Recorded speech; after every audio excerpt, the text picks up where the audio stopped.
এই কামানটি ইতিহাসে একবার মাত্রই দাগা হয়েছিল, আর সেই একবারের আওয়াজ এতটাই ভয়ানক ছিল যে 10 মাইল এলাকার মধ্যে বহু গর্ভবতী মহিলার নাকি গর্ভপাত হয়ে গিয়েছিল।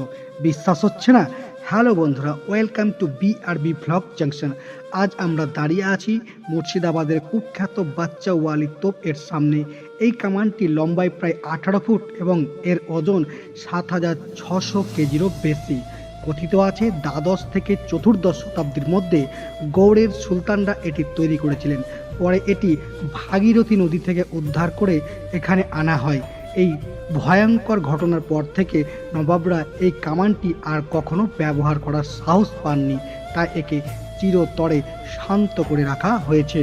হাজারদুয়ারি এলে মদিনা মসজিদের পাশে শুয়ে থাকা এই শান্ত দৈত্যটিকে দেখতে ভুলবেন না।